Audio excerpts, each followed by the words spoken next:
Daí eu queria que tu se apresentasse um pouquinho, né? A Dai é minha psicóloga e ela trabalha muito com essa parte de sexualidade e terapia de casal, mas eu queria que ela se apresentasse um pouquinho para vocês.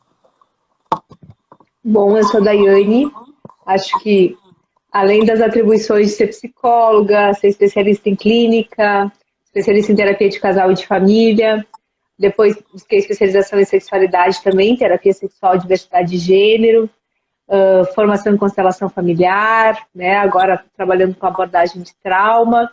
E também mãe da Laura, que vai fazer 13 anos, e da Júlia, que fez 7, que eu acho que é a faculdade que mais me qualifica para falar de maternidade. São as duas, mais do que poder ver, né? O que da teoria toda, o que de tudo que a gente estuda e vê é aplicável, né? Acho que maternidade é um movimento muito empírico, né? Muito por tentativa e erro. E quem tem mais de um filho sabe que o que funciona com um ainda tem grandes chances de não funcionar com o outro.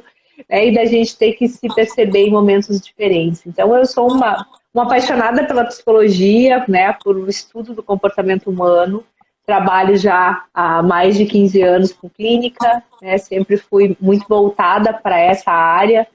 Trabalho com adultos, basicamente dentro desses pilares, né, da vida profissional e da vida conjugal, os pilares da vida adulta.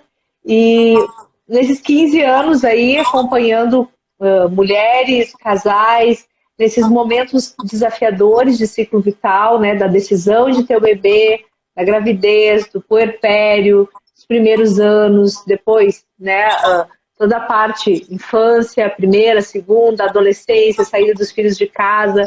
Então, um trabalho com um público bem amplo, onde a temática da maternidade e da difícil tarefa de equilibrar aí essas esferas, essas múltiplas identidades, tanto de mulheres quanto de homens, se faz necessário. Então, esses 15 anos eu aprendi muito sobre maternidade, e sem dúvida, mais ainda sendo mãe, né, e podendo exercitar isso. Então, se fosse me apresentar, eu sou uma grande observadora da vida e empírica, fenomenológica, testando, avaliando e tentando ajudar as pessoas aí a encontrarem caminhos para a maternidade mais leve. Esse assunto da maternidade...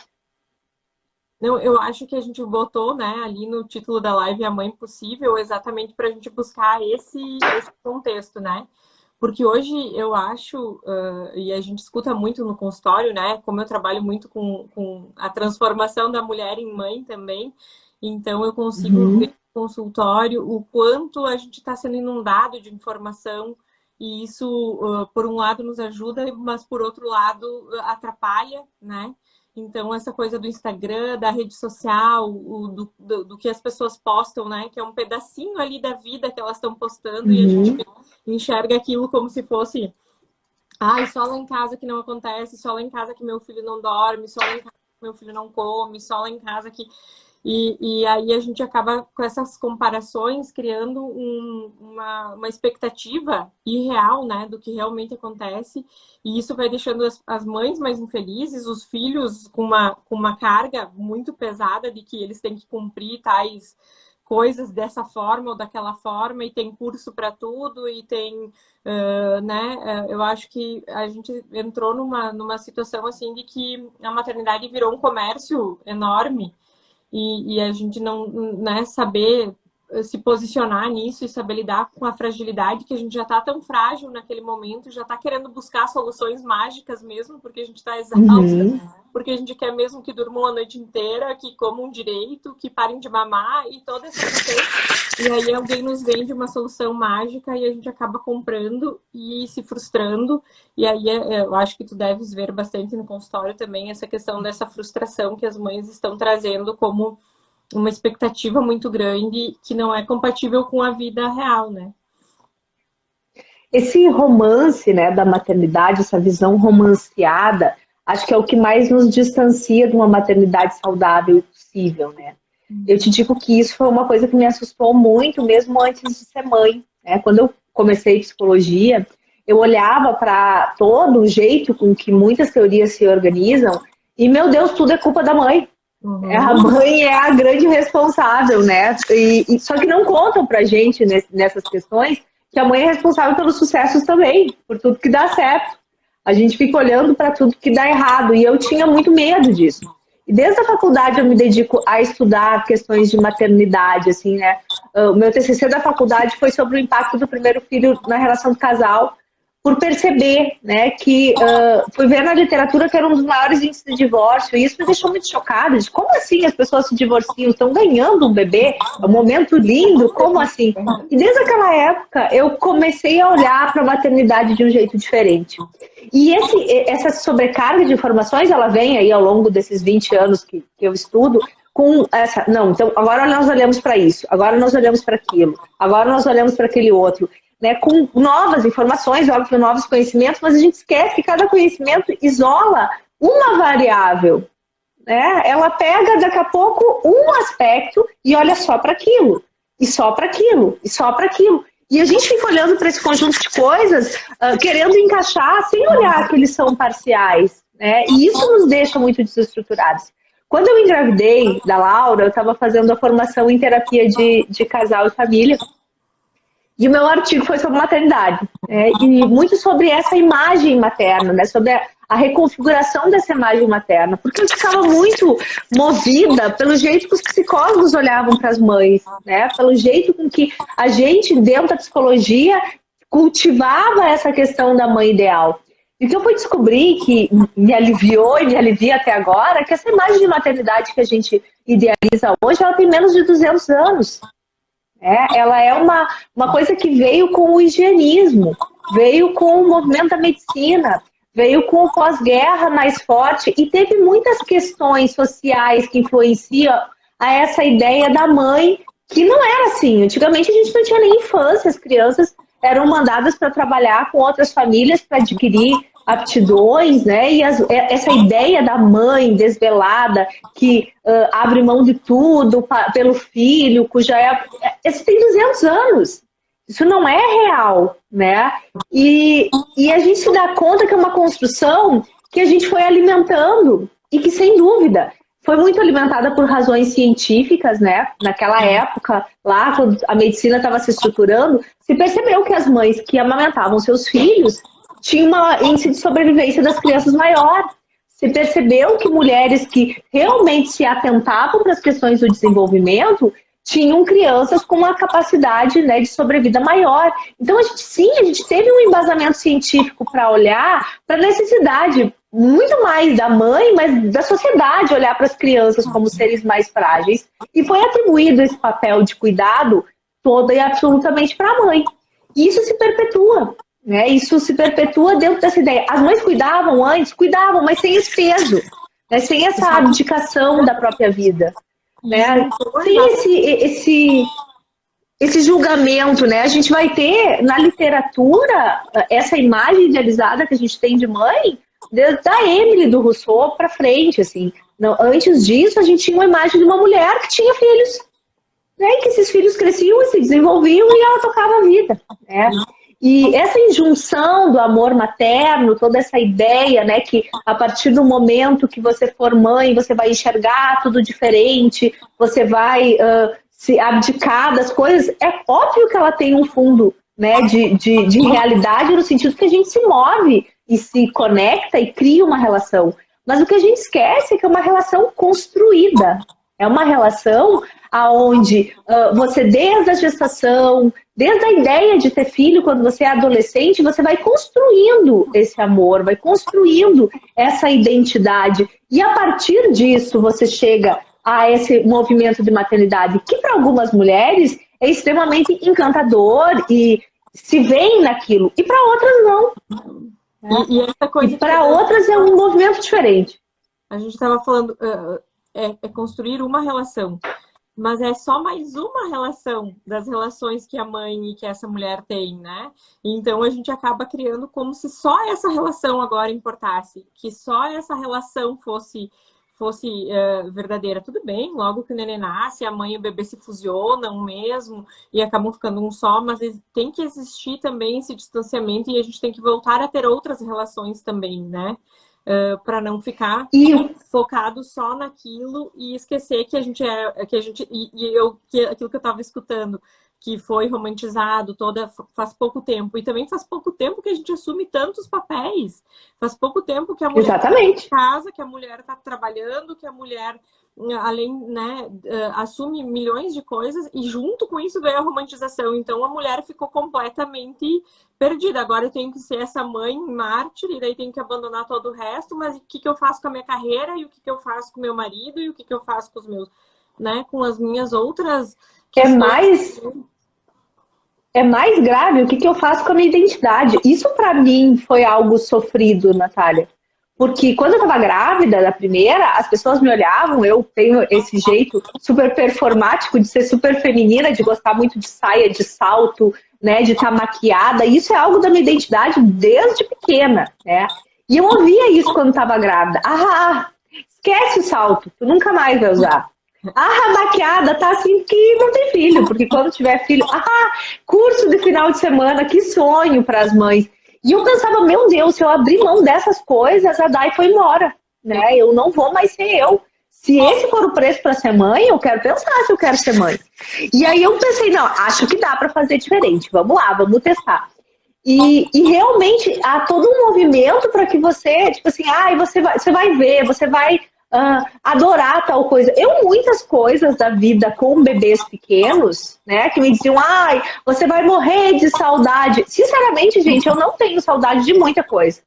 Eu sou uma mulher prática, eu gosto de estudar, eu gosto de trabalhar, eu gosto de ter minha vida. E eu acho a primeira infância extremamente desgastante, exigente e que nos faz abrir mão de muitas coisas, né? E a gente realmente, né, com uma criança pequena, você só consegue estar com a criança, não tem como você fazer mais nada. Né? E isso, para quem é muito ativa, para quem tem uma vida mais preenchida, mais recheada, sente falta da sua vida, da sua identidade. Né? E me diziam, tu vai ver, tu vai sofrer para voltar a trabalhar, como é difícil. Eu entendo que para muitas mulheres isso seja real. Para mim, foi maravilhoso. Quando eu voltei para o consultório, com 40 dias voltei a trabalhar, num outro ritmo, né, de um outro jeito. Mas eu me lembro de sentar na minha cadeira do consultório e pensar, aqui nada mudou. Até o meu seio começar a escorrer, eu percebi que até lá tinha mudado.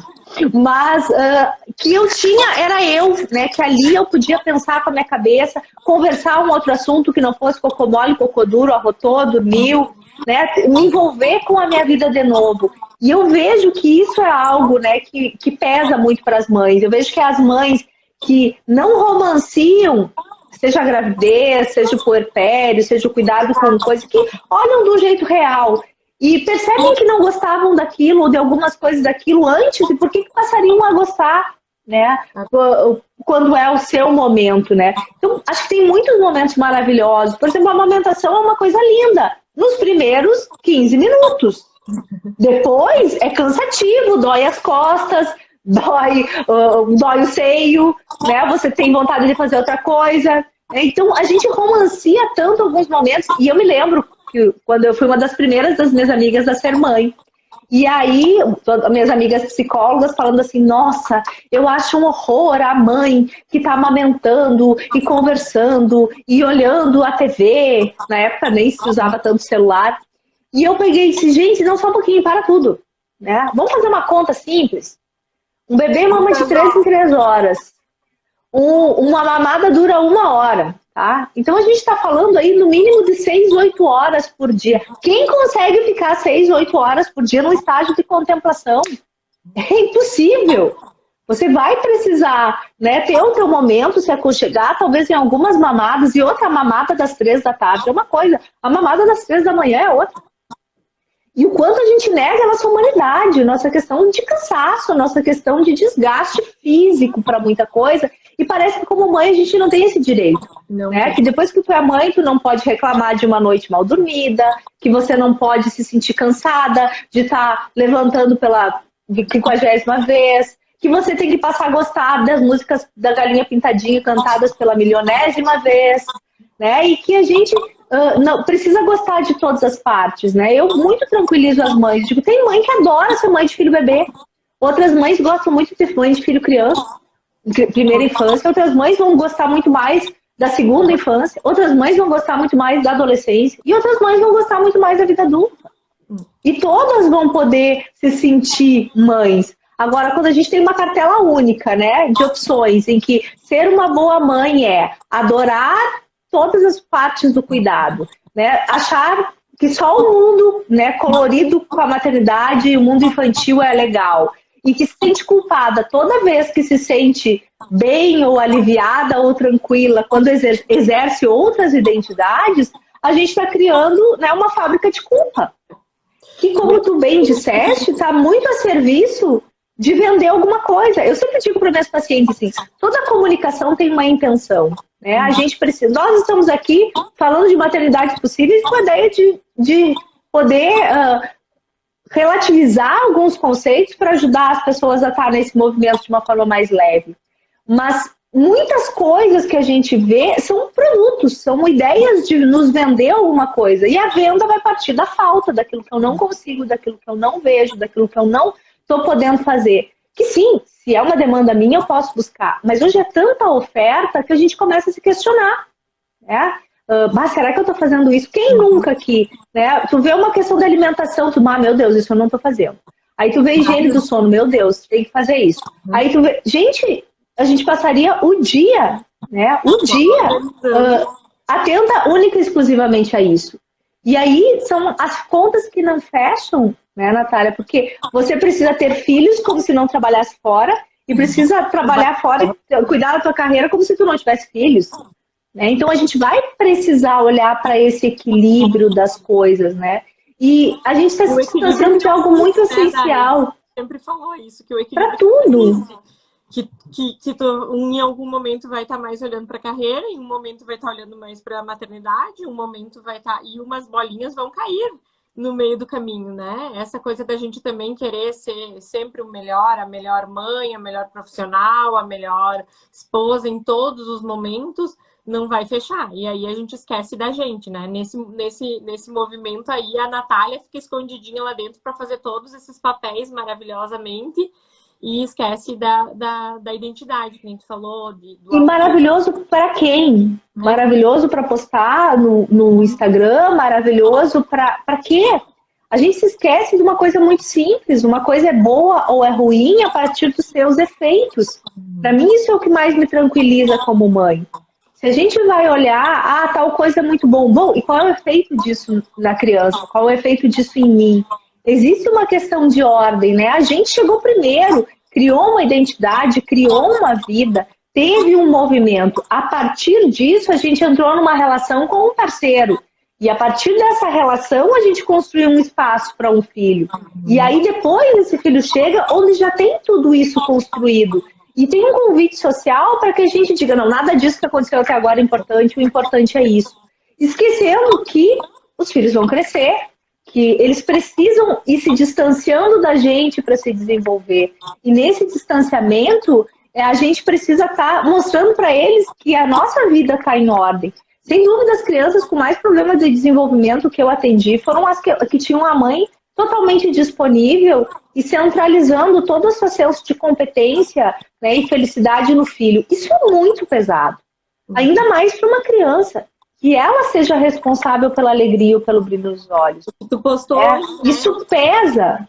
No que tu postou lá, que se os pais estão bem, né, as crianças se permitem a ser felizes e a buscar a sua felicidade, não ficar com esse peso, essa coisa de que eles só são felizes se eu for o melhor da escola, se eu passar no vestibular, porque é toda uma pressão em cima daí do sucesso do filho para que eu possa estar bem e estar feliz, né? E aí as crianças... Eu não tenho dúvida, Natália, que uma verdadeira definição de sucesso é o sucesso dos filhos. Eu imagino, eu tenho uma pré-adolescente que vai fazer 13 anos e uma de 7, estou um pouquinho longe disso, mas eu vejo que os pequenos sucessos dela, sem dúvida, para mim, são os maiores checkpoints de sucesso, de capacidade, né? Agora, uma coisa é eu poder olhar para isso com uma leveza de gratidão, outra coisa é eu precisar disso, né? A gente pode abrir mão do caminho que a gente tem que trilhar. Né? E acho que dentro dessa ideia de uma maternidade possível, a gente se esquece do que é essencial para um filho. né? Às vezes a gente olha, é como eu comparo muito com a ideia do enxoval, né? Você pega uma lista da internet, vai ter 300 mil coisas que você não vai usar. A gente, Exatamente. principalmente no primeiro filho, parece que vai ganhar o neném numa ilha, né? Tem que comprar tudo como se todas as lojas fossem fechadas depois que o neném nasceu. Tem que estar com tudo disponível, né? Uma tentativa de preparar o externo, porque o interno a gente sabe que não está preparado. Mas o que a gente esquece? Que aquela lista foi feita numa realidade. Na nossa, muitas daquelas coisas a gente vai usar ou não, mas o que é essencial, né? O que realmente não pode faltar? Aquilo que faz sentido na nossa história, no nosso sistema. Então, acho que a gente anda muito sem filtro, né? Nessa ânsia de conseguir ser uma boa mãe. Né? Na vida de cada um. Não adianta eu olhar o que ela está postando lá, ou o que ela está me dizendo, porque a vida dela é diferente, a relação dela é diferente, o horário que ela chega em casa é diferente, o horário que ela almoça é diferente, a relação do trabalho. Então, a gente compra uma área só, achando que vai caber na nossa vida. É uma roupa que não cabe, que é completamente diferente. E a gente vai agregando outras culturas. Eu dou um exemplo, nada contra, mas, por exemplo, as camas montessorianas, né? Com essa ideia da criança com liberdade para transitar e tal. Aí você mora numa casa que tem escada. Aí você vai ter que ter uma cama montessoriana e um portãozinho na escada. Ou você é uma mãe que tem horários super rígidos de trabalho e que realmente tem que manter aquela estrutura e não pode estar com uma criança transitando pela casa no horário que ela bem entender, no biorritmo dela. Quer dizer, naquela cultura isso faz sentido. Na nossa, talvez um bercinho com as gradezinhas que você consiga se sentir segura para dormir, porque a estrutura da tua casa tem movimentos que podem ser perigosos para uma criança, pode ser o ideal. E a gente não para questionar isso, a gente olha parte de uma teoria, né? E aí passa a fazer isso com verdade absoluta. Aí alimentação, aí você, sei lá, hoje tem tantas dietas que a gente vê, sei lá, 1000 dias sem açúcar. Aí você é de uma família italiana, onde o jeito de expressar amor é através da comida. E aí daqui a pouco tu não pode mais visitar ninguém, porque as pessoas vão oferecer coisas que teu filho não pode comer. E a gente não pensa que para quem recomenda isso, e uma das coisas que eu admiro muito no teu trabalho é o quanto você olha para os seus pacientes e para a realidade delas, porque para quem está do lado, seja psicóloga, seja médica, a gente receitar algo que precisa ser feito é fácil. É fácil. Vocês fecham a porta e saíram. Agora, a pessoa encaixar isso na sua estrutura de vida, sabendo quantos casais eu atendo em crise conjugal ou com problemas familiares por causa de uma recomendação médica. Porque a mãe resolveu seguir uma determinada dieta e isso não encaixa na vida da família. Ou isso distancia dos outros vínculos. Então, acho que a gente anda muito sem filtro, né? Sem a possibilidade de realmente olhar para o que está acontecendo e pensar, bom, na minha realidade, no meu tipo de alimentação, né? Na minha estrutura de vida isso cabe. E aí a gente acaba esquecendo, quando a gente olha para tudo isso, olha para fora e quer agregar, da nossa função principal como mães, que é dar essa continência e traduzir o mundo em que a criança vive. Nisso eu acho, Natália, que nós falhamos muito. A gente faz muito bonito dentro de algumas teorias, mas às vezes a gente esquece de traduzir para a criança o que é cansaço, o que você fez durante o teu dia, ou como funcionam as coisas. A mamãe precisa fazer isso para daí isso para fazer aquilo, ou como os comportamentos, alguns são adequados ou inadequados. Isso é uma coisa que eu oriento muito as mães, né, que, principalmente as nossas gestantes ou quem tem filhos pequenos, ocupe-se em traduzir os sentimentos que os teus filhos geram em ti.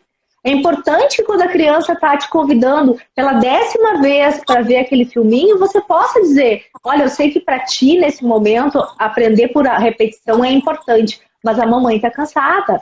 Eu não quero mais assistir isso. É chato ficar assistindo só o que você quer. Vamos mudar para alguma coisa que a gente possa assistir juntos. Que a gente possa dizer, esse comportamento é chato, esse comportamento que está me afastando de ti. Eu não estou com vontade de ficar aqui fazendo isso contigo agora, né? Porque enquanto eles são... Que falava exatamente isso, o quanto a gente tem essa dificuldade e que esses sentimentos que geram em ti, que é a pessoa que mais ama essa pessoa, né? Que é a pessoa... E sim, vai gerar sentimentos de que, poxa, agora tu tá chato, e que a gente tem que traduzir isso para a criança, porque na sociedade vai ser muito pior. Se a gente não traduzir agora e a criança não entender isso e ela continuar tendo esse comportamento, não vai ser esse olhar amoroso que vai estar lá em cima dela, e aí ela vai ser, ela não vai ser um cidadão que vai conseguir as coisas na sociedade, e é isso que a gente quer também. Então, se a gente também não traduzir para a criança Sim. isso, ela também não vai conseguir ser, né? Lá fora vai ser muito pior do que aqui dentro, né? É que a gente, como mãe, pode dizer esse comportamento é chato, você pode mudar por outro.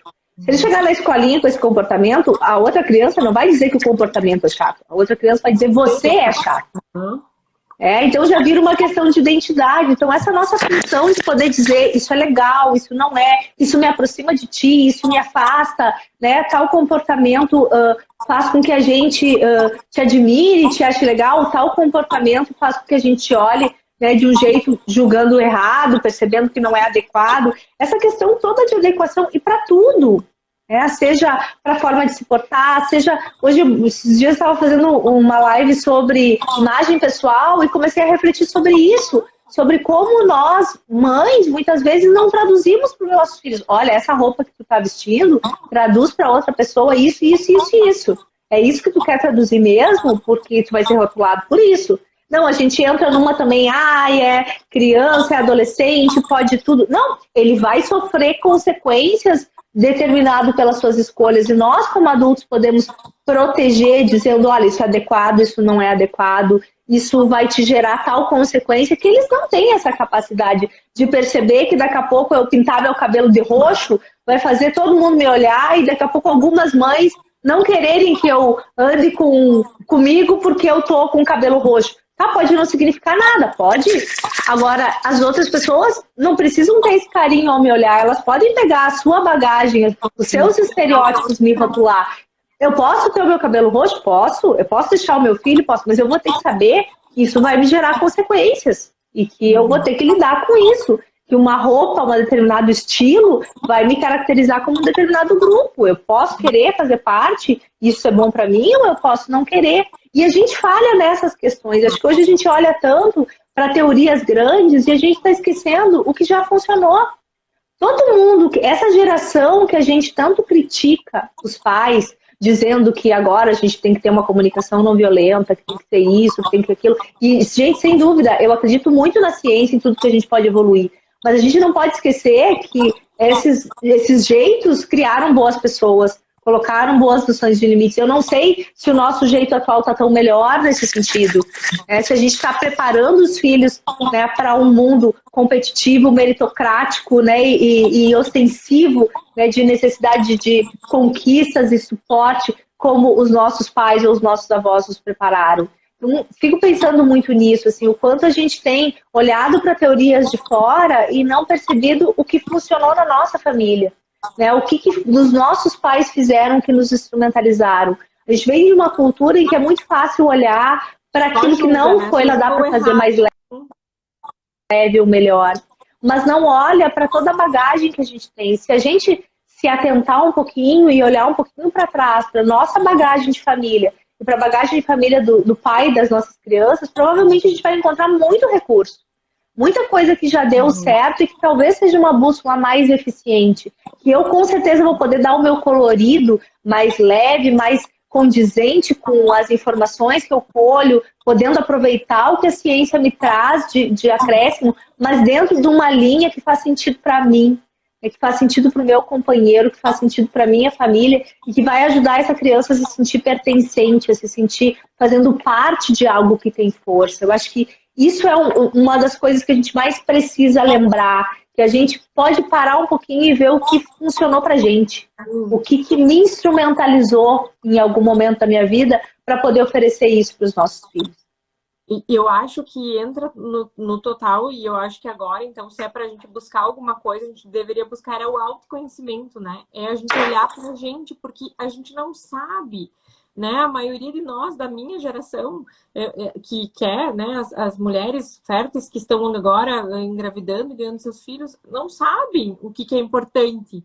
Tem que listar lá, tem que saber entre você e o seu marido, o que é importante para você, quais são, né, dentro da sua relação, quais são os nortes, quais são as coisas que não são negociáveis, o que vocês querem, né, com o filho, como vai ser, porque isso é importante para saber o que eu vou pegar de cada coisa que eu vou enxergar para minha realidade, né? Não uma coisa que funciona para o outro e que para minha realidade não vai funcionar. Então tá faltando muito autoconhecimento, tá faltando muito conhecer e entender o que está acontecendo comigo mesma, com meu parceiro, com a minha casa, com o que eu quero. Eu quero passar viajando no motorhome a vida inteira. Não, eu quero ir viajar, sabe? Então, o que é importante para mim, o que é importante para outra pessoa, e aí sim trazer as referências para essa. É que hoje, quando a gente fala em autoconhecimento, parece algo quase místico, né? Eu vou descobrir coisas a meu respeito, eu vou. E a gente esquece que autoconhecimento tem tudo a ver com as observações do meu autocuidado, do que funciona e do que não funciona. A gente não se dá conta de que a observação das pequenas coisas que fazem o meu dia ficar melhor ou pior, né? Que me recursam, que me deixam cheia de energia, ou estava falando dessa questão da gente olhar para o nosso autocuidado, para o mínimo de autocuidado. E como mãe, a gente fica nessas regrinhas, assim. Eu aprendi muito sobre isso, né? Claro, mais ainda com a minha primeira filha. Quando ela começou a comer, falava do horário do almoço, que para mim começou a virar um momento estressante do dia. Por quê? Porque eu, trabalhando de manhã, queria chegar em casa e queria eu dar o almoço para Laura. E o que acontecia é que eu saía, dava mamar, voltava a trabalhar naquela correria. E quando chegava ao meio-dia, o que eu queria que ela fizesse? Eu queria que ela comesse primeiro, enquanto eu dava comida para ela. E depois eu queria comer. Só que ela tinha dado a mamadinha dela da manhã, depois já estava comendo uma frutinha. Quando eu chegava, ela não estava com fome. Ela não queria... ela queria a mãe. E eu estava com fome, queria comida. E aí o que acontecia? Acontecia que virava uma guerra. Ela queria mexer no meu cabelo, ela queria colo, e eu, vamos, come. E eu desregulava, e a regulação emocional das crianças é a regulação dos pais. Eu ficava agitado, o que acontecia é que ela ficava agitada também, e o almoço ia pelos ares. Olha, minha companheira. Aí, o que acontecia? Isso. Aí um dia eu me dei conta, falei, quer saber? Vou fazer diferente, vou pegar ela no meu colo, vou deixar ela mexendo nos meus cabelos, eu vou comer. E depois de comer e ficar um pouco com ela, eu começo a dar comida com ela. Pronto, o almoço virou uma paz. Eu chegava, pegava ela, enquanto eu brincava com ela, conversava com ela, eu comia. Eu tinha a minha necessidade atendida, que era da comida, e eu com fome não sou uma pessoa muito amistosa. E ela matava a necessidade dela da mãe. Depois, eu dava comida para ela. E, ok, funcionou super bem. Mas adivinha o que eu ouvia? Ai, tu não vai dar comida para ela? Como assim uma mãe chega num restaurante, primeiro come e depois dá comida para criança? Como assim a mãe serve umas coisinhas no prato para a criança ficar se entretendo, senta e come, e depois dá comida para criança? Não tá certo. Gente, para minha casa era a única coisa que funcionava. Né? Cada uma tinha que ter a sua necessidade atendida. E aí eu pergunto, quando eu quero dar comida para ela, primeiro, porque eu sou uma boa mãe, eu tô olhando para quem? Não é para ela. Não é para ela. Uhum. É para minha imagem de boa mãe. E o que a gente precisa aprender como mãe é olhar para os efeitos. Quer dizer, se aquilo não está funcionando, eu tenho que testar uma outra coisa. Mesmo que ela saia do politicamente correto, mesmo que ela que não seja o que eu idealizei. Aí a maternidade é o exercício da gente perceber que as coisas não vão ser como a gente gostaria. Te arruma uma criança toda lindinha e quando tá chegando na porta ela se vomita. Ou a minha agora com 7 anos, no dia do aniversário, saímos para comemorar o aniversário, ela desceu do carro, deu 3 passos, caiu de joelhos e rasgou toda a meia calça. Acabou o look. Sorte que tinha uma loja que na rapidinha. A maternidade já começa a nos dar essas noções de que nada é controlável durante a própria gestação, né? Eu converso sempre com as minhas pacientes a respeito de que a gente tem que ter sempre o plano B que a gente tem que deixar a mente aberta, que não adianta a gente querer uma coisa só daquele jeito, idealizado, porque tem tudo para não dar certo daquele jeito, né? Porque aí quanto mais a gente idealizou aquilo, parece que cria uma energia que aquilo não funciona. Então, a gente não pode querer ter um parto, a gente tem que querer ter um filho da melhor maneira Ótimo. possível para aquela situação, para aquele binômio mãe-bebê. E vai ter momentos de um parto humanizado, maravilhoso, natural, do jeito que muitas querem. Outras vezes vai ser uma cesárea com a mulher maquiadinha, com horáriozinho marcado, porque assim funciona para ela, para a visão dela, para a rotina dela. E nem por isso vai ser pior ou melhor, desde que seja uma questão saudável para os dois. Né? E aí, essas mudanças de rotas tem muito a ver com a maternidade, e de uma hora para outra isso realmente acontece todo dia, né? E isso a gente esquece de olhar os efeitos. O que é um parto de sucesso? É um parto que a criança sobreviveu. O que é uma maternidade, os primeiros 2 anos, que são tão importantes, primeiro ano para a formação da criança? Que a criança sobreviva, que ela chegue naquele final do ano tendo desenvolvido a sua capacidade de se locomover, de se comunicar, que ela consiga interagir. Eu acho que a gente deixa muito de olhar para o essencial, né? De olhar para aquilo que realmente vai fazer diferença para as crianças, para aquilo que realmente vai fazer diferença, né, para a vida dela. E muito da nossa loucura com a maternidade é quando a gente não está olhando para as crianças. Quando a gente não está olhando para o efeito disso. Por exemplo, vou abrir mão de tudo, não vou mais ir para academia porque eu tenho um filho pequeno e ele só vai ter essa idade nesse ano, eu só vou ter ele bebê esse ano, então eu vou abrir mão de tudo. Para algumas mulheres, legal, isso faz muito sentido. Agora, se eu vou estar em casa, aquela hora com ele, me sentindo feia, não gostando do meu corpo, tendo dificuldade com o meu parceiro para isso, com menos mobilidade ou com dor nas costas, ou seja lá que questão física que o exercício com certeza vai me privar, né? A falta de exercício vai me privar. Eu estou olhando para quem? O que eu vou fazer? Aí, será que essa hora que eu saio para me cuidar, que faz eu ir e me sentir, né, banhada de dopamina, ou que eu sinto o meu corpo voltando a um jeito que eu gosto, que obviamente vai ter que ter desistências, né, para poder olhar para quem, né, para o que eu idealizo ficar essa hora ou para o efeito. Quer dizer, se eu vou treinar e volto melhor e o meu filho fica numa boa e eu tô melhor, quer dizer, será que essa hora investida, ela pesa? Agora, daqui a pouco eu não vou treinar, o meu personal tá falando, né, muitas mães ficam culpadas por deixar o bebê, né, e aí depois vem culpa e vem tudo, mas aí daqui a pouco é bem fácil. Quem aqui nunca se perdeu com uma hora no celular? Ou uma hora na chamada de vídeo com alguém? Ou, sei lá, fazendo qualquer outra coisa.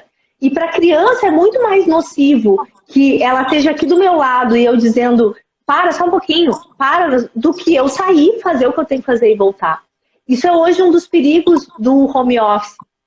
Hoje a gente está com muita situação traumatizante do home office por dificuldade de limite. Ter horários, né?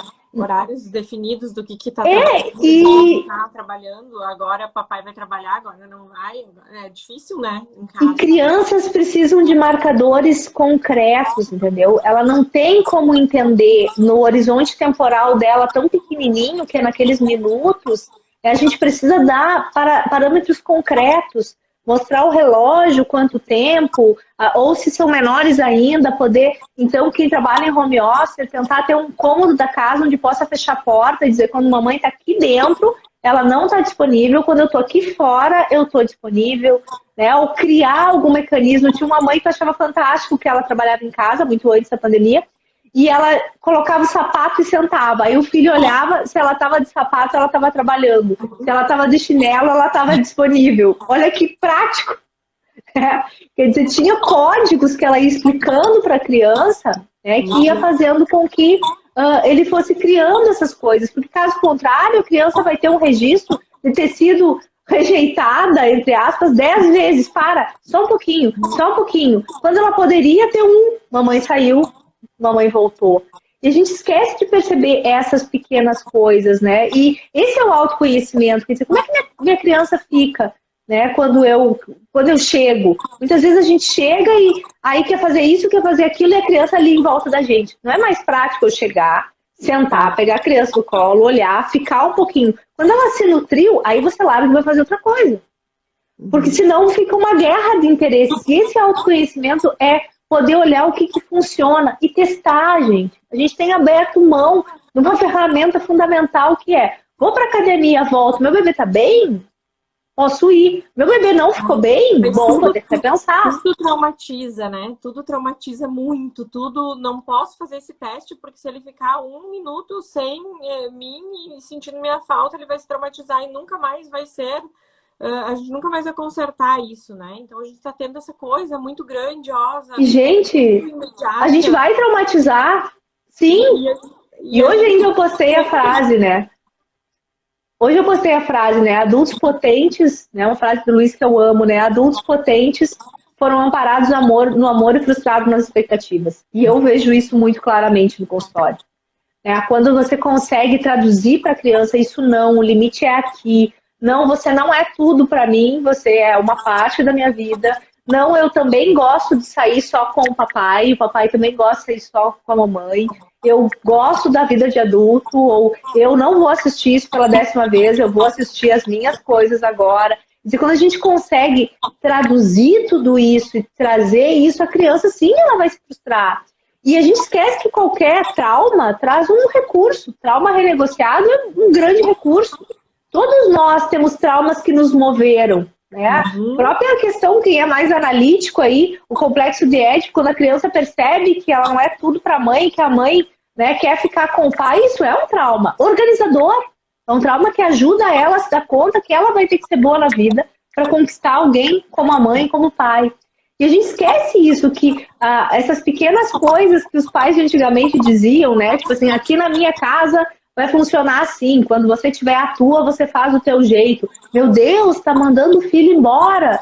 Gente, a casa dos pais não pode ser nem tão ruim que tu queira ficar correndo, mas nem tão boa que tu queira ficar indeterminadamente. Adolescentes de 40 anos que não conseguem andar na vida é porque nunca foram desafiados a dizer, não, só um pouquinho, aqui, cacique é cacique, índio é índio.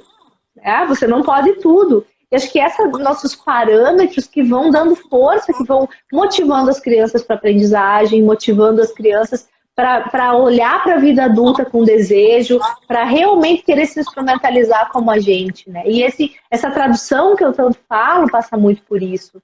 Por eu poder dizer, sim, o quanto a gente aprende a dizer frases que não fazem sentido.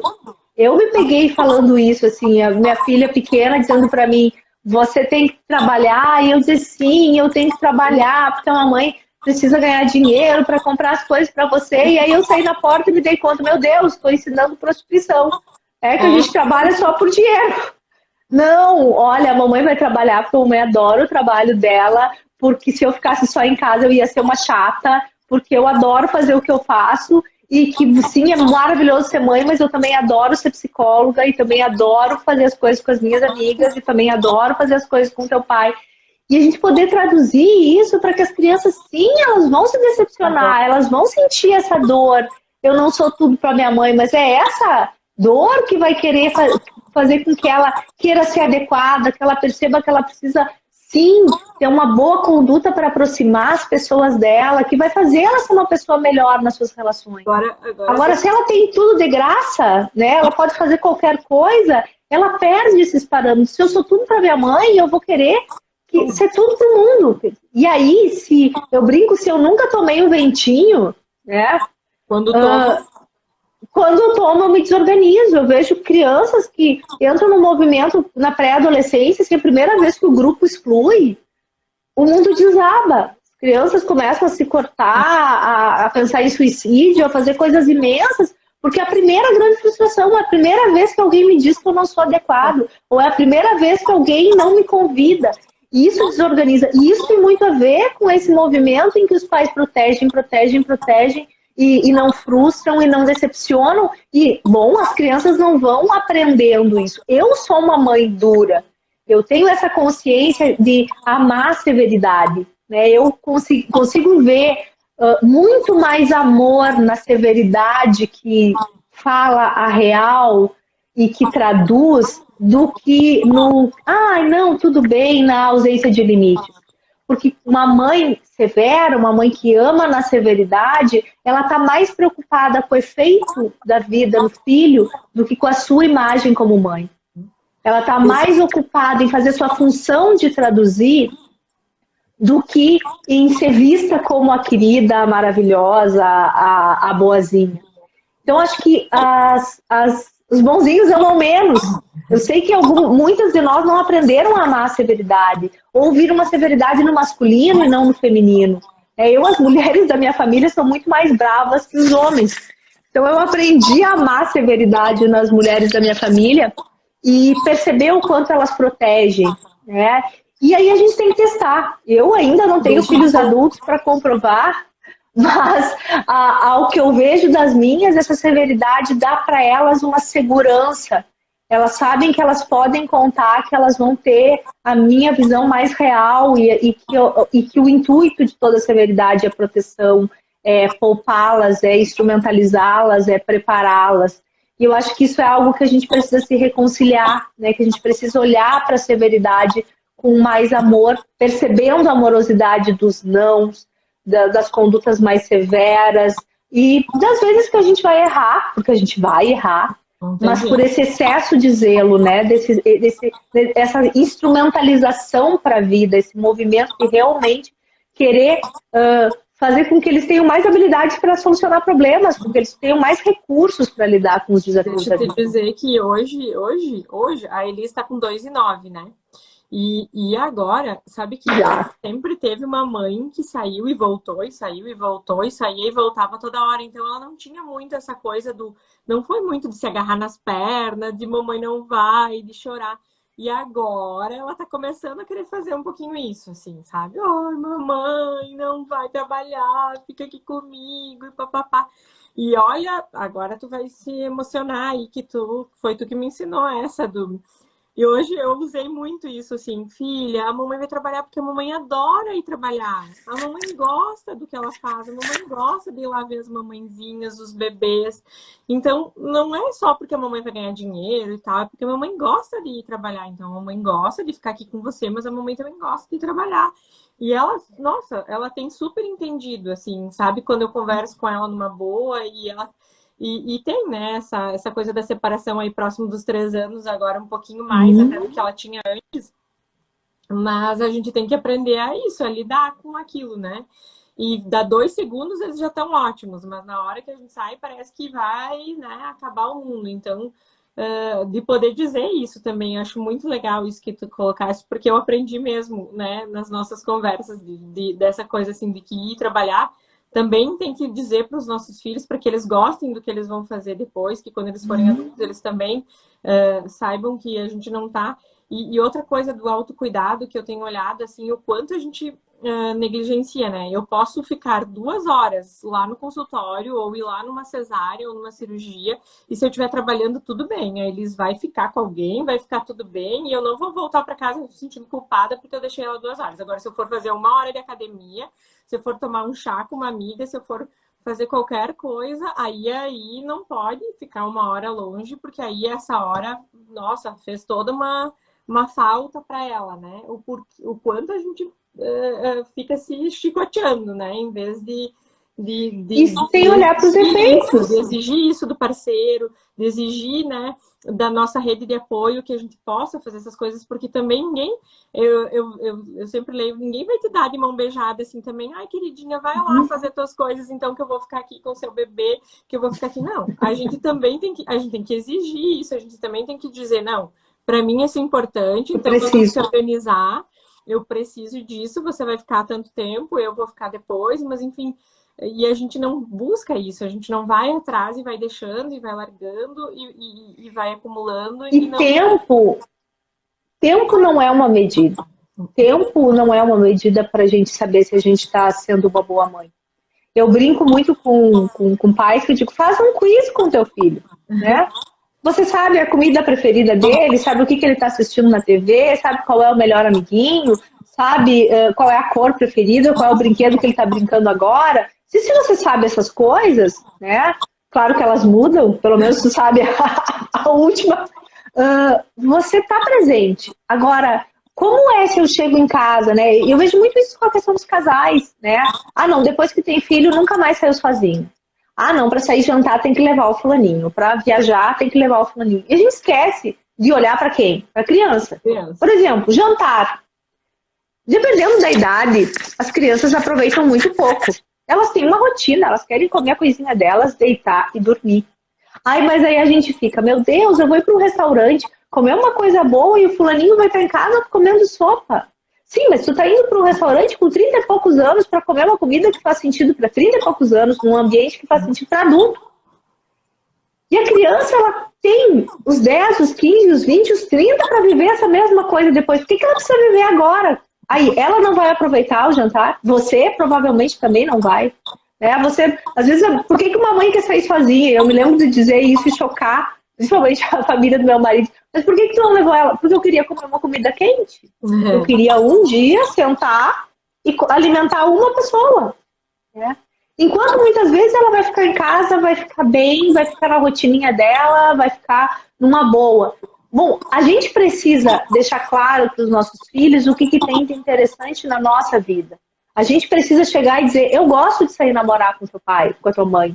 Tem coisas que a gente conversa como adulto que você não faz parte. Eu gosto de ir num restaurante que não tem espaço kids. Vai ter vezes em que eu vou querer um com espaço kids e vai ter vezes em que eu vou querer um que não seja um ambiente para criança. Porque eu sou adulta. Mas quando a gente traduz isso para os nossos filhos, sabe? E eu traduzo de um jeito bem literal. Digo, olha, eu vou sair namorar com seu pai. Casal que não namora se separa. Você quer que seus pais se separem? Não. Então, eu preciso sair namorar com o seu pai. Porque se eu não namorar com ele, eu não vou querer continuar, né, sendo sua mãe. E quando eles olham para isso, eles começam a brincar com a gente, né? Então aqui em casa às vezes a gente brinca, né? Vou arrumar a mamãe, papai não pode ver a mamãe, vai te ajudar a escolher o brinco, vai escolher a roupa. E depois criança ama a história. Às vezes a parte mais legal é eu aqui, se eu sair, no outro dia tá sentada a hora do chimarrão. Mãe, onde é que foi? O que tinha? O que tinha para comer? O que você gostou? A gente transforma isso numa história, as crianças brilham. Testem, não acreditem no que eu estou dizendo. Pegue o marido, contem para a criança que tu vai sair fazer uma coisa muito legal e veja o quanto elas ficam parceiras de ver a gente fazer uma coisa legal. Cheguem no outro dia e contem para as crianças. Ontem foi muito legal, o restaurante tinha uma luz assim, uma cadeira assado, tinha um garçom assim, eu comi tal coisa, a gente riu, a gente namorou, a gente conversou. E olhem pro olhinho das crianças de vocês. E percebam o quanto eles se iluminam vendo a gente feliz. O quanto eles se sentem fazendo parte disso. E como a gente vai ter culpa de algo assim, em que a gente volta melhor, em que a gente volta mais nutrida, em que a gente vai com certeza se regular, se tranquilizar. Só que para isso, além da gente se conhecer, eu, por exemplo, eu troco férias por jantares. Olha, eu faço uma semana a menos de férias, mas saio para jantar mais seguidamente, porque para mim é algo que me recursa muito. Como durante o dia eu almoço já pensando em voltar para o consultório, enfim, largo a filha na escola e tal, o jantar é o momento em que dá para sentar, relaxar, eu curto muito o ambiente e tal. Então, para mim, é algo extremamente recursante. Então, eu conto isso para minhas filhas. Olha, quando a mamãe vai jantar, seja com elas, ou seja mesmo com o casal ou com as minhas amigas, a mamãe sente o corpo ficar leve quando chega num ambiente bonito. A mamãe adora ver uma comida bonita no prato, que não foi ela que precisou fazer, e aproveitar aquilo. E aí o corpo da mamãe fica molinho, a cabeça da mamãe fica levinha. Olho para isso e acho maravilhoso e acho como é bom trabalhar para poder ter dinheiro para fazer isso, como é bom, né, ter essa vida de adulto. E aí quando eu falo para elas, olha, mamãe vai sair jantar, elas vão olhar, beleza, mãe, vai lá que você vai ficar muito melhor.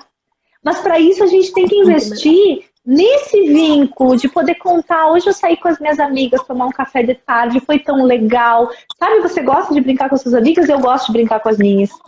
Quando eu recebo amigas na minha casa, por exemplo, eu sempre coloquei muito limite nas crianças, dizer, vocês vão chegar, vão dizer oi, vão ficar queridas e vão ir para o quarto de vocês, ou para o escritório, vão ir brincar. Porque quando você está com as suas amigas, eu não atrapalho os brinquedos de vocês. Então, quando eu estou com as minhas, eu não quero que você atrapalhe.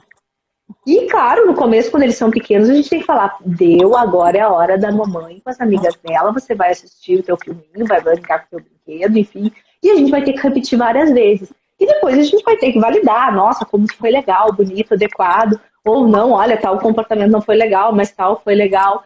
E depois a gente precisa contar, quando a mamãe conversa com outras mulheres, com outras amigas e dá risada, a mamãe fica com o coração leve. Criança precisa muito de coisa concreta, né? Então a gente traduzir as sensações do nosso corpo ajudam muito, né? Então quando a gente consegue traduzir isso e dizer, nossa, como a mamãe ficou feliz, como é bom, como foi isso, elas se engajam, gente, elas querem ver a gente nesse estado.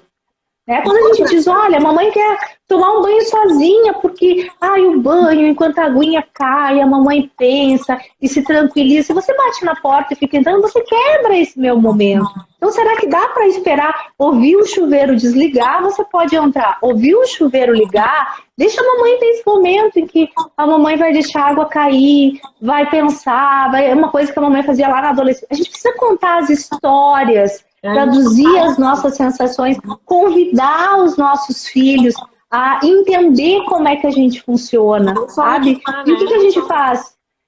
Não só dizer sim, não. Não quero, não sabe? E aí e aí eles não entendem, né? Não compreendem e não se engajam, que a gente falou, não se engajam para que a gente Exato! E sem querer. O engajamento tem muito a ver com isso, né? E a gente precisa lembrar que as crianças são concretas, eles não têm a nossa capacidade de abstração. Eu preciso dizer que o banho tem esse sentido, como o meu corpo fica. Eu preciso dizer que comer com barulho me gera tal coisa. Eu, por exemplo, de manhã tenho um ritual do chimarrão. No ritual do chimarrão não se liga a TV. A minha filha muitas vezes quer acordar e quer assistir alguma coisa. Ela sabe que não. Então, o que eu vou dizer para ela? Olha, nesse momento, a mamãe precisa do silênciozinho, o cérebro da mamãe acorda devagarinho, ele precisa ir se organizando. Olha, o papai não, o papai é diferente, o papai acorda, o cérebro dele já está todo ligadinho, ele está todo faceiro, conversando um monte. A mamãe não, a mamãe acorda e o cérebro dela é mais devagar, ele precisa estar calminho para as partezinhas dele irem acordando. Então, se tem muito barulho, o cérebro já se assusta, já as coisas aqui dentro ficam tudo confusas. Então, a gente precisa acordar. Então, a mamãe tem esse jeito. O papai não precisa, o papai acorda e para ele se ligar a televisão tá tudo bem. O cérebro dele todo tá acordado. A mamãe não, a mamãe o cérebro acorda devagarinho. Aí a minha de poder ir trazendo essas linguagens assim que pode ir traduzindo isso. E sim, às vezes a gente vai dizer, eu digo principalmente para minha mais velha, sim, eu sou chata, sim, isso é coisa. Por exemplo, aqui eu detesto coisas que eu julgava a minha mãe e que eu faço igual, pior, é que a minha mãe detesta pia suja quando acorda de manhã. E aí eu, de noite, a minha mais velha é responsável pela limpeza da cozinha, porque eu detesto acordar com a pia suja também. Então a responsabilidade dela, ela diz, mãe, que chatice, que diferença faz amanhã a empregada pode chegar e limpar, por que eu tenho que fazer? Porque para mim é importante, é uma das coisas das minhas chatices, é um carinho que tu faz para mim organizar isso, tu tem que ter alguma responsabilidade, e essa é parte das tuas chatices, sim, essa é uma das partes das minhas chatices. E eu aposto que tu vai herdar, porque eu dizia que a tua avó era chata, e eu sou mais chata que ela agora, porque eu ainda arrumo até a sala, dou uma ajeitada, porque eu gosto de acordar e tá com tudo mais organizado. Ela diz, mãe, tu é chata. Sou chata, tem razão. Isso me faz chata. Minha filha arruma esse cabelo, me incomoda te ver com o cabelo assim. Mas, mãe, o cabelo é meu. Minha filha, eu tô te olhando. Tu pode fazer esse carinho pra mim? Quando eu vejo esse cabelo assim, eu me sinto uma mãe pouco cuidadosa. Eu não quero me sentir uma mãe muito cuidadosa. A gente precisa aprender a espichar as nossas conversas, a explicar o que isso gera de efeito em mim e o que gera de efeito no outro. E essa é a nossa, para mim, né, gente, essa é a nossa função de mãe. Traduzir o mundo, explicar, incumpridar as frases, fazer elas olharem para o corpo, para o presente, para as sensações, para as ideias. E eu falo com as minhas nessa linguagem que eu estou falando com vocês. Né? Podendo falar em português, claro, podendo dizer eu me sinto assim, eu me sinto assado, eu acho também que isso é chato em mim, mas eu tenho o direito de ter as minhas chatices. E esses dias a mais velha... eu mexi nos livros dela e ela não gosta que risque nem faça nada, ela bota uns post-it. E eu tirei o post-it sem ver e ela veio pra cima de mim e disse, mãe, olha só o que você fez, você mexeu nas minhas coisas, tirou o meu post-it. E aí eu disse, ai filha, desculpa. E ela, ai mãe, essas são as minhas chatices, eu não gosto que mexam nos meus livros aqui. Então tu pode, quando tu for organizar, você não mexer, essas são as minhas chatices. Bom, então quando eu me permito ter as minhas chatices, eu também permito ela a ter as chatices dela. E isso com certeza vai fazer ela ver as pessoas imperfeitas e validar. As pessoas têm sua parte legal e as suas chatices. Isso também é a nossa função como mãe, né? E eu acho que quando a gente não fala, quando a gente cala, sem querer, a gente desconta neles igual. Entende? Então, que nem aquilo que tu falou antes, né? Se eu deixo de ir lá no jantar com as amigas, se eu deixo de fazer as coisas por conta deles, né? Ah, não, porque eu preciso ficar em casa, porque eu tenho que ficar com eles. A gente não consegue não transparecer isso, né? A gente não consegue. Vai cobrar essa conta. A gente vai cobrar, é aquilo, né? De uma forma ou outra, sem querer, né? Inconscientemente a gente vai reagir de uma forma diferente, a gente vai acabar olhando para eles, para esse momento que a gente está ali com eles, que deveria ser agradável, num momento ruim, porque eu estava lá com a cabeça querendo fazer outra coisa e não tô. E aí acaba que a gente não viveu nenhuma coisa nem outra e acaba usando eles, né? E como a gente usa eles de desculpas também, e como a gente usa eles para as autossabotagens, tipo do exercício, né? Então, quando a gente não tá muito afim de ir, é muito mais fácil dizer que não, é porque eu vou ficar com meu filhote, é porque eu... Então, a gente também tem que não tem o que deixar. Tem que se perceber e se olhar para ver que o que a gente também, né, não tá fazendo de autossabotagem aí, tá usando, porque o nosso cérebro é maravilhoso, né? Ele fica sempre querendo que a gente fique ali no repouso, no bonzinho, no sofazinho, no quentinho, né? E aí a gente acaba se deixando passar e depois cobrando a conta, que nem aquela história. E aí os adolescentes são ótimos, né? Eu, quando atendia mais família, era muito interessante a mãe que dizia, olha, Daiane, como é que ele tá me tratando, eu que abri mão disso, que abri mão daquilo. E o adolescente falava a frase perfeita, né? Olhava assim, fez porque quis, eu não pedi nada. E se a gente for muito honesta, a gente vai ver que os nossos filhos não nos pedem. Eles não nos pedem para abrir mão da nossa identidade, eles não nos pedem para abrir mão do nosso casamento, eles não nos pedem para abrir mão da nossa profissão. Eles querem uma mãe feliz e disponível para aquilo que eles mais precisam, nas horas que eles precisam. E isso, gente, é possível dentro de uma conciliação. Só que sim, a maternidade é o maior exercício de desistências. A gente precisa desistir da mãe ideal, desistir do esposo ideal, desistir do trabalho ideal, desistir de que a receita do outro vai se encaixar, desistir da minha imagem, daqui a pouco que eu fiz, vou ser uma mãe assim, assim, e vão me dar conta que não dou conta disso. Para mim foi um movimento, a maternidade foi uma das coisas que mais me fez me olhar de frente no espelho e dizer, olha, isso tu não tem para dar, eu sinto muito. E eu me lembro principalmente com a Laura pequena, em que eu viajava muito e as pessoas me diziam, meu Deus, coitada dessa criança, que eu levava junto para Porto Alegre quando eu fazia especialização. E eu olhava para ela e dizia, essa é a mãe que tu tem, eu não tenho outra mãe para te dar. Essa é a mãe que tu tem e eu sou assim. E eu vou estar sempre estudando e eu vou estar sempre buscando. Assim, né? Tu veio, tu nasceu, tu sabia que eu era assim. Tu sabia.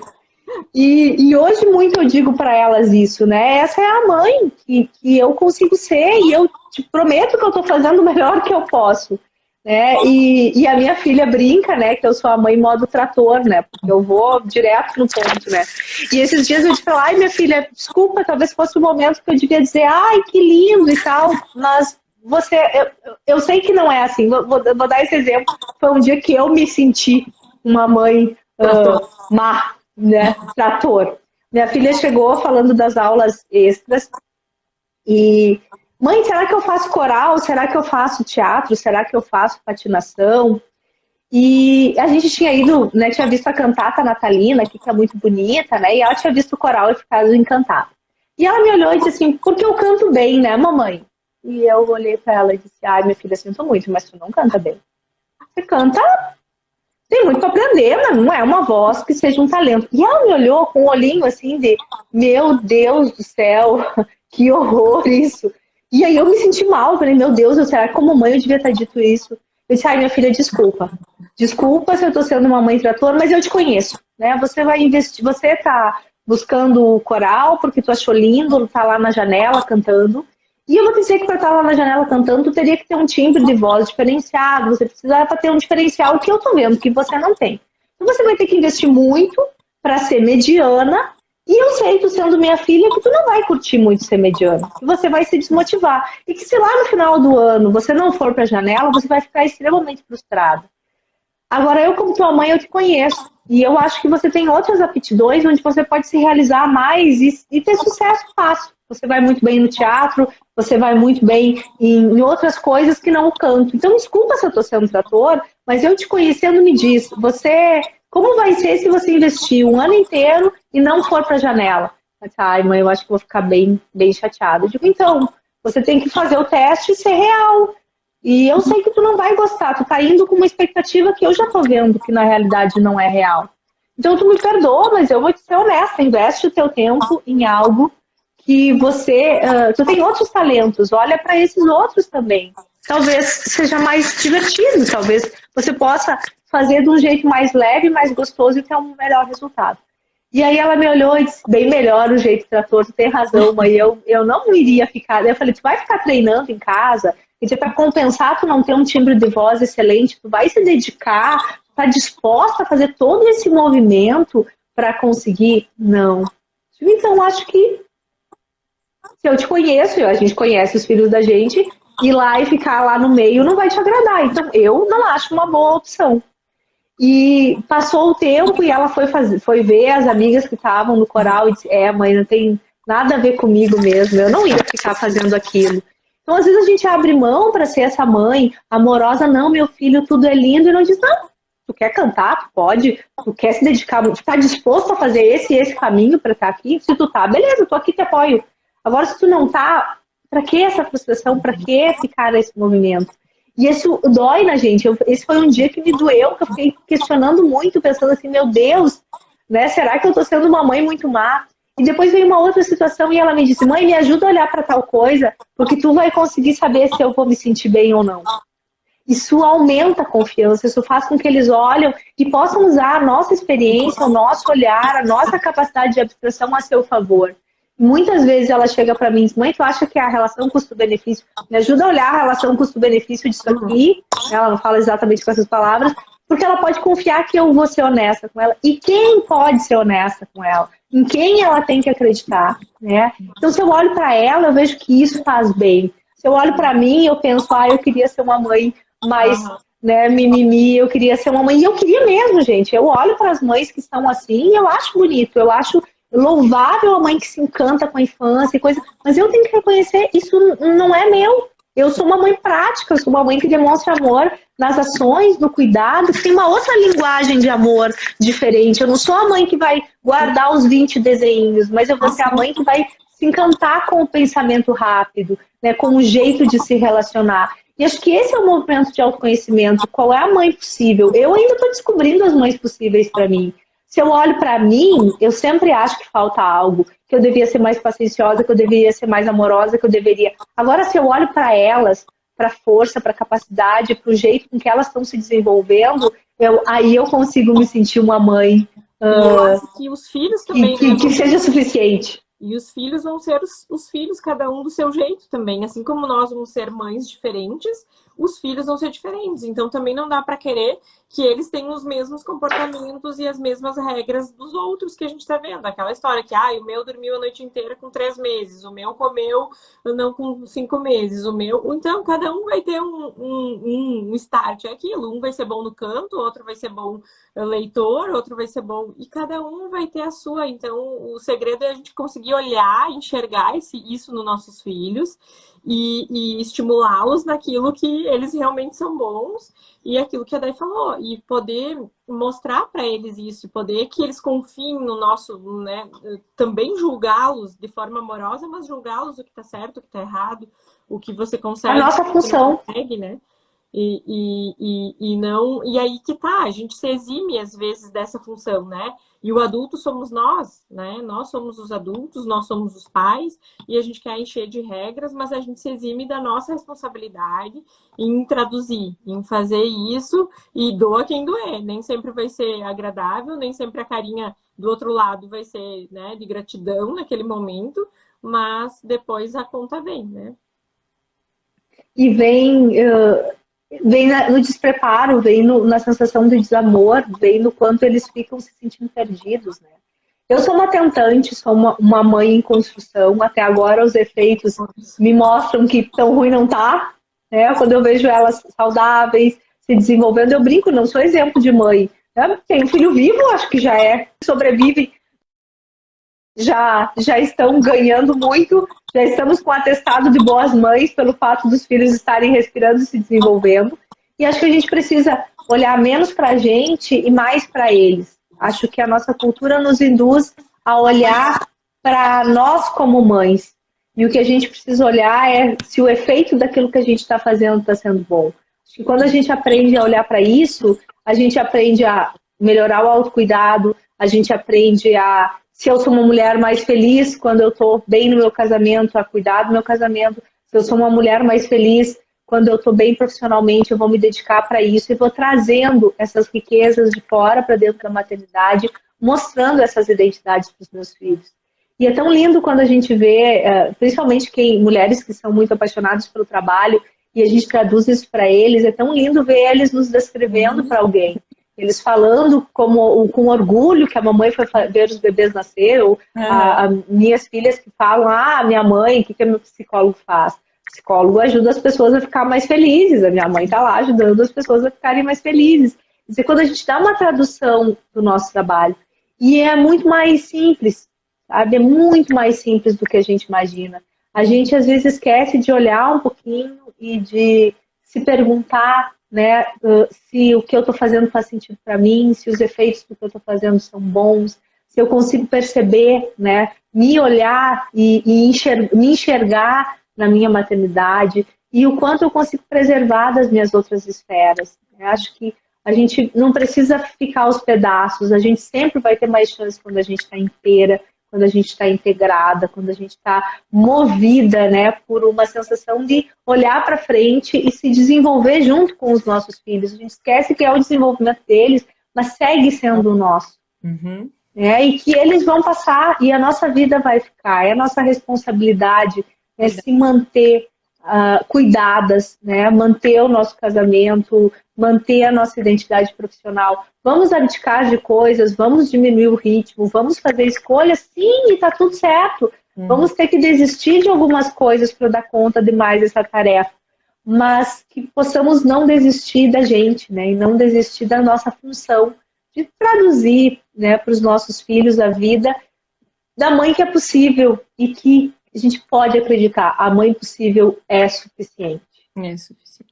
E outra, que eu sempre digo para as minhas pacientes, quando a mãe é muito, né, assim, essa coisa só do filho e tal, que seja por eles, então, porque eles aprendem pelo exemplo. Veja com que forma que você quer que a sua filha, quando for adulta, seja. Você quer que ela abandone o casamento, que ela não preste atenção nisso, que ela não tenha amigos, que ela não faça nada por ela, que ela não tenha nenhum momento de autocuidado. Não, não é isso que a gente quer, se a gente for dizer com todas as letras o que a gente quer que os nossos filhos façam. Então, se a gente não for esse exemplo, se a gente não fizer, vai ser muito mais fácil com que elas também sigam, com que eles, os filhos, também sigam esse caminho. Natália, eu vejo crianças de 5 anos dizendo que não querem ser mães. Uhum. De 7 anos dizendo, eu não quero ser mãe. Ser mãe é horrível, tem que abrir mão de um monte de coisa. Então, o que ela tá vendo quando ela diz, eu não quero isso pra mim? Ou crianças que dizem, ai, que bom ser criança, porque ser adulto é difícil, né? Uhum. Ser adulto é complicado.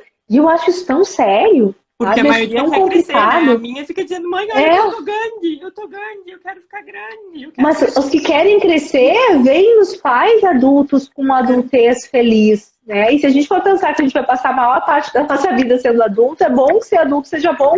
E eu pergunto para as mães aqui, quantas de vocês podem olhar para sua vida e dizer para os seus filhos, ser adulto é bom, ser mãe é bom? E essa é a nossa responsabilidade, achar um jeito disso ser bom para poder motivar os nossos filhos a crescer e a se desenvolver. Então, sim, nós somos um modelo maior. Nós somos um modelo.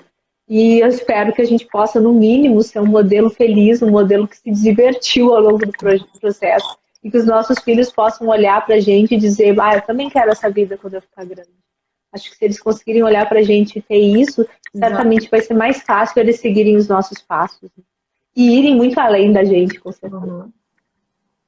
Então, já estamos acabando o nosso O tempo. tempo voou! O tempo voou, mas acho que foi assim, nossa, né? Tu sabe que eu sou tua fã e é sempre E eu maravilhoso tua. conversar, é sempre bom para mim, vai ser bom para todos que nos ouviram, com certeza. E acho que a gente sempre vai ter mais o que falar, então vamos fazer mais vezes, vamos, né, que a gente consegue iluminar um pouquinho, né, trazer um pouco de conhecimento, um pouco de paz, um pouco de carinho para essas mães e de compaixão, assim, e ao mesmo tempo de autorresponsabilidade, porque é aquilo.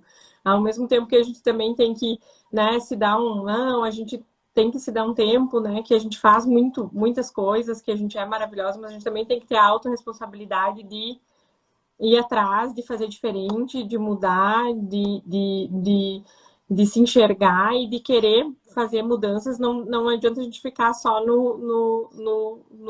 ali na nossa, né? A gente tem que ir para frente, não dá para ficar parado, né? E eu acho que os nossos filhos. Acho que essa dosagem, né, entre a gente poder realmente assumir esse papel de maternidade com responsabilidade, sabendo que não temos vida sobre a nossa responsabilidade, mas não esquecendo que eles estão nos olhando, né, e que eles precisam, eles são muito sensíveis ao que se passa dentro do nosso coração, eles são muito sensíveis aos nossos movimentos de alegria. A gente precisa traduzir quando está alegre, quando está triste, quando está cansada, quando está o que é fácil, o que é difícil, numa linguagem que eles possam entender. Eu, sem dúvida, sou apaixonada pelo tema da maternidade, acho que me engajo nessa desconstrução, né, de poder olhar para a maternidade de um jeito mais leve, onde a gente possa acessar os nossos recursos e descobrir o nosso jeito de ser mãe, com um aporte científico, com mais conhecimento, mas um conhecimento que seja útil, que faça sentido para a gente, que nos instrumentalize de um jeito leve. A gente simplesmente olha para um conhecimento, se aquilo é pesado, certamente não tem como ser bom. Se aquilo me custa muito, não tem como ser bom. É diferente um custo-benefício. A gente precisa fazer essa relação de custo-benefício com o que a gente lê, com o que a gente percebe, com o que a gente vai implementar. Isso funciona para mim. Preciso testar. Maternidade é um campo empírico. Não, eu brinco para quem me ouve nas lives, para quem vem no consultório, digo, não acredita em nada do que eu te disser. Testa, vai lá e vê como é que é com o teu filho, vai lá e faz do teu jeito e com certeza tu vai achar uma medida. A gente oferece recursos, modelos, olhares, justamente por olhar por tanta gente, mas acho que o maior desafio é cada um de nós poder, né, pegar esse universo de conhecimentos que a gente tem e pegar aquilo que realmente me agrega, me instrumentaliza, e que quando eu olho para os efeitos, olho, né, para o que está acontecendo depois de eu fazer isso, eu percebo que somou, que tem mais.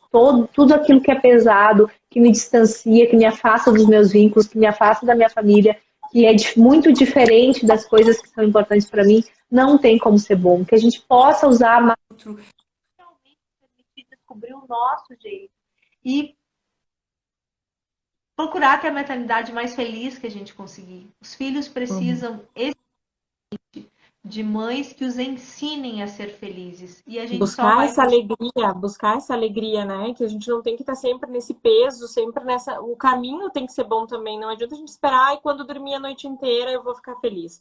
Quando comer bem eu vou ficar feliz. Quando dormir, né? Quando for, sempre vai ter uma fase, uma coisa, cada vez vai ter uma coisa diferente, um desafio diferente. E se a gente não viver o caminho com alegria e vendo essa parte, estando bem e buscando a nossa alegria, até sobre a live que eu assisti um pouco da identidade visual, tem muito a ver com isso, né? Também a gente não pode esperar estar pesando 50 quilos que eu quero para daí eu me vestir do jeito que eu gostaria. Não, a gente tem que aceitar o corpo que a gente tem hoje e se vestir da melhor forma possível, né? E demonstrar a nossa imagem da melhor forma possível. Na maternidade é a mesma coisa. Nesse momento, com esse desafio, da mesma forma eu tenho que ser alegre, da mesma forma eu tenho que mostrar felicidade para o meu filho, da mesma forma eu tenho que conseguir viver os meus dias de forma positiva também, não só com o peso, com a dor, buscar coisas que nos conectem, né, de novo com essa alegria também. A responsabilidade de estar bem é nossa, não deles, não do mundo. E a gente vai ter que procurar por esses recursos. Por isso, a melhor coisa que uma mãe pode fazer é cuidar bem dela. A gente não tem como dar o que a gente não tem. A gente precisa ter reserva para poder dar. E cada uma sabe o que precisa. Se a gente para bem direitinho, a gente vê quanto a gente precisa dormir, quando a gente precisa acordar, o que a gente precisa se alimentar, quanto a gente precisa se movimentar, como o exercício se encaixa na nossa vida, como os relacionamentos se encaixam.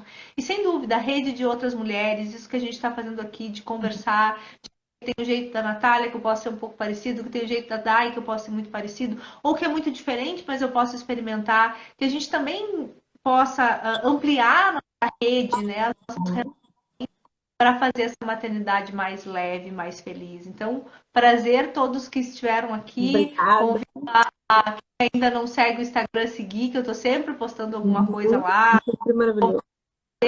Se sentirem à vontade para fazer perguntas, eu sei que às vezes aqui na live as pessoas ficam um pouco inibidas, sugerir para gente, assim, eu acho que esse movimento, eu sempre acreditei muito nessa psicologia, além das quatro paredes do consultório, essa coisa que sai, que vai ao encontro das pessoas, que leva informação de qualidade, que ajuda as pessoas a se reorganizarem dentro das suas potências. Então, se eu puder ajudar alguém nesse nível, que possa entrar em contato, nos manter, e espero que tenha sido útil, como foi divertido. A gente não tinha pauta, não tinha grandes referências, não tinha nada. Acho que mais do que tudo somos mães que olham para a realidade, agregam conhecimentos e que vamos testando e vamos tentando e construindo Errando a e nossa acertando. Então tá bom. Um beijo. Foi um prazer de novo. Ver se vamos nos ver, né? Logo. Tô com saudade. Eu fico, mas ela é minha chefe também, então já tô vencendo o ano para voltar. E é uma troca de Sempre figurinhas. Uma é de sempre outra. aí. Então tá bom, um beijo. Beijo, pessoal. Muito obrigada por todo mundo que ficou aqui com nós até 10h30. Sei que para as mães não é fácil, né? Uns têm que dormir, outros têm que comer, amanhã tem que acordar, aquela coisa toda. Mas vai ficar salva a live, tá? Então vai ficar salva lá no meu Instagram. Daí também vai compartilhar lá depois no dela. Quem não conseguiu assistir, queira rever, enfim, nos mandem perguntas. A gente está sempre disponível, tá bom? Beijo. Beijo, tchau.